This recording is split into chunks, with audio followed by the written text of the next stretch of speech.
ជួបធនាគារយឺចូលទៅកាន់ account PayPay របស់យើងបងប្អូនបាទយើងមិនចាំបាច់ទៅកាន់ ATM ដើម្បីបញ្ចូលលុយទេគឺយើងគ្រាន់តែចុចនៅក្នុងទូរស័ព្ទដៃយើងអាចបញ្ចូលលុយ PayPay យើងបានបងប្អូនបាទបើក app PayPay យើងមកបងប្អូនបាទហើយនឹងឃើញមានប៊ូតុងមួយខាងស្ដាំគឺ tap up យើងចុចលើនឹងមកហើយឃើញមានកន្លែង add account bank ហើយបាទយើងចុចនៅកន្លែង add account bank ហ្នឹងមកហើយយើងនឹងឃើញមាន JP ធនាគារយឺចូលរបស់យើងបាទយើងចុចកន្លែងហ្នឹងមកបាទហើយ PayPay របស់យើងនឹង link ទៅកាន់ website ដើម្បីបំពេញព័ត៌មានភ្ជាប់ account បងប្អូនបាទបន្ទាប់មកបងប្អូនចុចប៊ូតុងពណ៌ខៀវខាងក្រោមដើម្បីធ្វើការចុះឈ្មោះបាទហើយត្រូវប្រកាសថាព័ត៌មានដែលយើងបានបំពេញនៅក្នុង website នេះគឺប្រកាសជាត្រឹមត្រូវជាមួយនឹងធនាគារដែលយើងប្រើប្រាស់រាល់ថ្ងៃបងប្អូនបាទអញ្ចឹងយើងត្រូវផ្ទៀងផ្ទាត់ជាមួយនឹងការធនាគារយើងហើយយើងចុចប៊ូតុងពណ៌ខៀវនេះទៀតមកបងប្អូនបាទហើយដើម្បីចូលទៅដំណាក់កាលបន្ទាប់គឺយើងចុចប៊ូតុងពណ៌ខៀវខាងក្រោមនេះទៀតមកបងប្អូនបាទចូលមកដល់ចំណុចនេះគឺបងប្អូនត្រូវអូសកន្លែងហ្នឹងទៅក្រោមរហូតដល់វាចេញប៊ូតុងខ្មៅខាងក្រោមហ្នឹងឲ្យយើងចុចទៅមុខបន្តទៀតបងប្អូនបាទហើយបងប្អូនចុចប៊ូតុងពណ៌ខៀវខាងក្រោមគេខាងស្ដាំបងប្អូនបាទចុចទៅកន្លែងនេះគេនឹងឲ្យយើងបំពេញលេខសាខា3ខ្ទង់កណ្ដាលនៅក្នុងកាតយើងបងប្អូនបាទអញ្ចឹងបងប្អូនបញ្ចូលលេខ3ខ្ទង់កណ្ដាល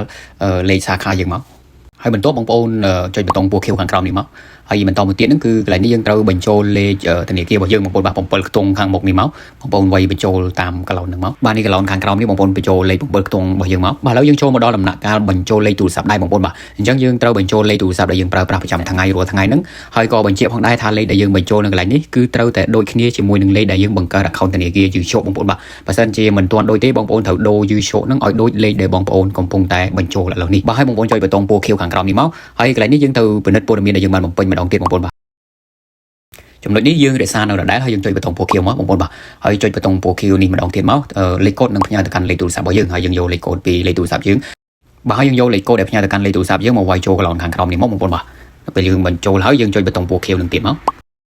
បាទហើយកន្លែងនេះយើងបញ្ចូលលេខកូដ ATM ដែលយើងដកលុយរាល់ថ្ងៃបងប្អូនបាទយើងចូលនៅកន្លងខាងក្រោមនេះមកយើងចុចប៊ូតុងពណ៌ខៀវខាងក្រោមនេះទៀតមកបងប្អូនបាទហើយកន្លែងនេះក៏យើងត្រូវចុចប៊ូតុងពណ៌ខៀវម្ដងទៀតដើម្បីបញ្ចប់ការភ្ជាប់ធនាគាររបស់យើងមកកាន់ PayPay account របស់យើងបងប្អូនបាទហើយនៅពេលចេញពីសេកបែបនេះគឺជាការស្រេចហើយបាទការភ្ជាប់របស់យើងហើយចុច close ខាងក្រោមនេះមកដើម្បីយើងបញ្ចូលលុយបងប្អូនបាទ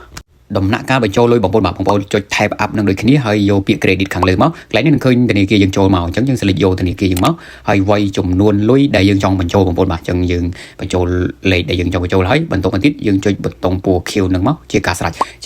បាទហើយ account PayPay នឹង load ចំនួនលុយដែលយើងបានបញ្ចូលនៅលើអេក្រង់ផងដែរបងប្អូនបាទ